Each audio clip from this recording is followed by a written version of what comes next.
a empresa contratou uma consultoria para fazer uma estruturação de cargos e salários, e era uma empresa que fazia a montagem de máquinas,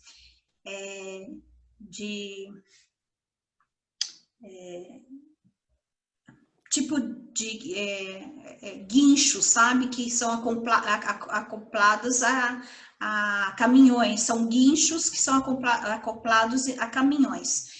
Então, a equipe eram montadores e soldadores, porque eles faziam montagem de máquinas.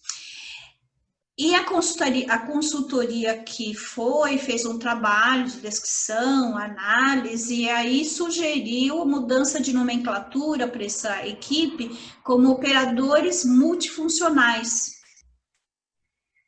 E a diretoria aprovou, e eles fizeram as alterações dos cargos, das nomenclaturas de cargos para todos eles. Aqueles que eram soldadores passaram a ser montador multifuncional, aqueles que eram montadores passaram a ser operador multifuncional. Eu não sei o que tinha na cabeça desse consultor aí, que ele achou essa nomenclatura. A produção parou. Eles simplesmente pararam de trabalhar, fizeram greve, e eles não admitiram essa mudança de nomenclatura. Para quem já trabalhou com empresa que tem profissional de solda, principalmente, isso para eles é importantíssimo ter na carteira profissional a nomenclatura de soldador. E ele é o operador multifuncional. Operador multifuncional é operador de quê? Né? Ele nem opera máquina nenhuma, né? Opera máquina de solda, sei lá, deve ter sido essa a ideia desse consultor. Mas, enfim, aí eles me chamaram, eu tive que refazer tudo e voltar as nomenclaturas e criei um plano de carreira, soldador 1, 2 e 3, etc., definindo especificações de cargo e tudo mais, para voltar ao que era antes. Então, a gente tem que perceber, eu falo no sentido do quão é importante, né?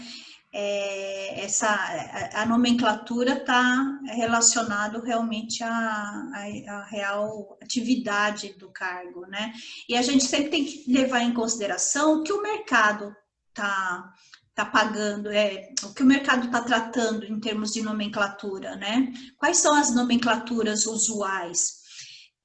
Um outro exemplo que eu tive, eu não sei na empresa de vocês, porque operador, às vezes ajudante, cargos operacionais, você pode definir a nomenclatura como 1, 2 ou 3, ou A, B e C. Na empresa de vocês, como que é? 1, 2 e 3 ou A, B e C? Operacional 1, 2 e 3 lá na SHOT. Na Gritec é 1, 2 e 3 também. 1, 2 e 3. Na Kroll também 1, 2 e 3. Na FUPRESA é A, B e C. A, B e C. No frigorífico também é letras ABC. ABC. Ótimo. Então, você vê que ou você põe ABC ou põe 1, 2 e 3. Agora, eu vou perguntar quem é no ABC. Olha só. Qual que é o maior? É o A ou é o C? Para a FUPRESA e para a Copic. Na FUPRESA, o maior é o A. No Calpig é o contrário, é o C. Olha só a pegada. Eu sempre vi empresas que o maior é o A. Então, você começa com o C, e eu já vou estar dando até a dica para você, viu, Eliana? O padrão, o maior é o A, o padrão de mercado. E o C, por exemplo, quando você entra como ajudante, operador de máquina, cargos operacionais, você entra como nível C, para quem adota o ABC.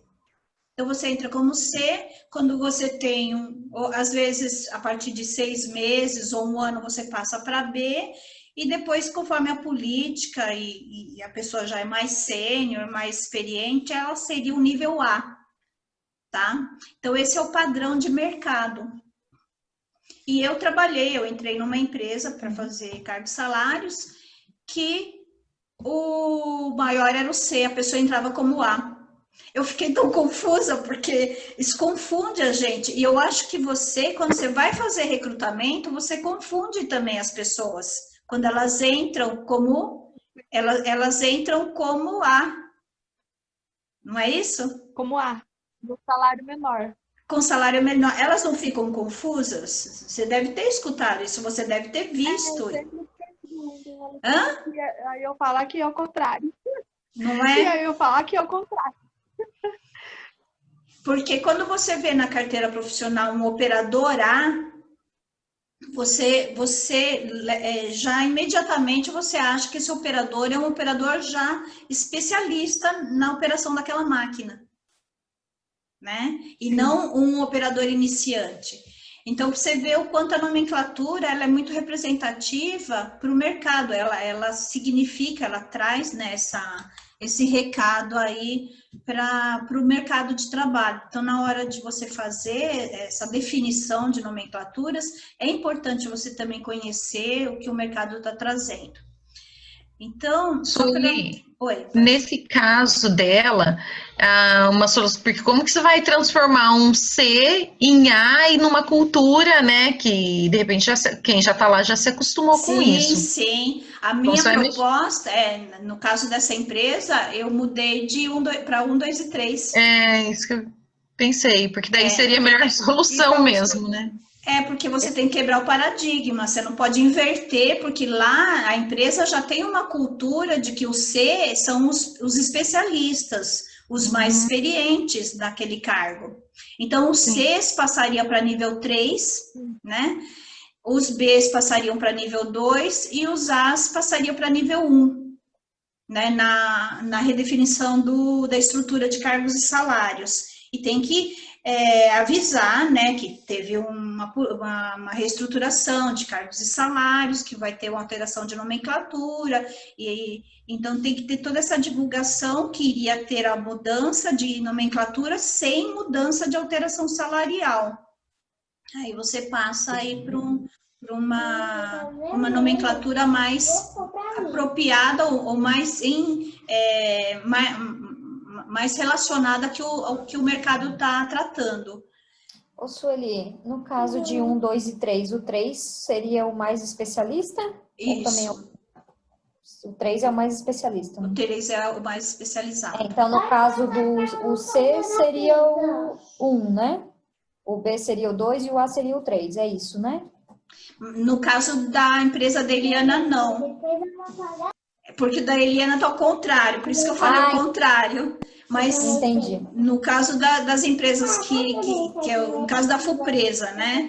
Que é o A, B e C, o A é maior, o B é o médio e o C é o inicial, aí seria o C o 1, o B o 2 e o A o 3, né? Se você fosse mudar, né?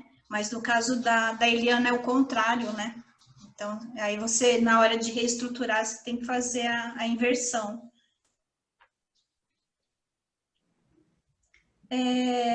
Sim. Mais alguém quer? Sim. O jurídico... Oi. Inclusive, o jurídico da empresa sugeriu isso, que a gente faça essa mudança para numérico. Então, Eliana, aí se você fizer, você faz dessa forma. 1, 2 e 3, Crescendo. Que o 1... daí o 1 seria o maior.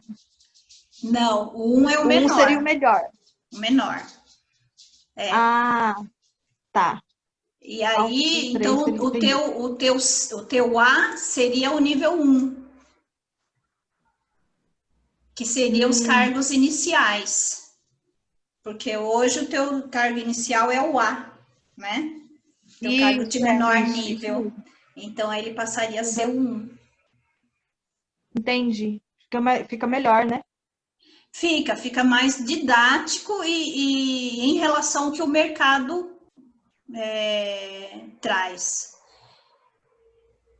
Gente, na quinta-feira, então, eu vou falar sobre a descrição de cargos que vocês vão trazer e finalizar a parte de arquiteturas de cargo, que tem aí a parte aqui que eu quero falar sobre mais um pouco sobre 1, 2 e 3, cargos especializados, cargos técnicos, ainda tem algumas coisinhas sobre nomenclaturas e carreiras e organogramas e hierarquias.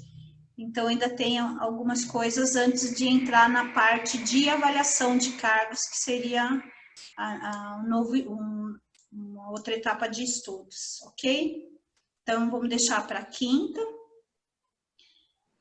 A gente finaliza a parte de titulação, famílias e estrutura organizacional e fala sobre os exercícios da descrição e análise de cargos. E é interessante porque aí a gente já também vê as nomenclaturas que vocês vão trazer dos cargos que vocês vão entrevistar, fazer a descrição. Alguém quer fazer alguma? Uma pergunta. A questão de pontuação dos cargos.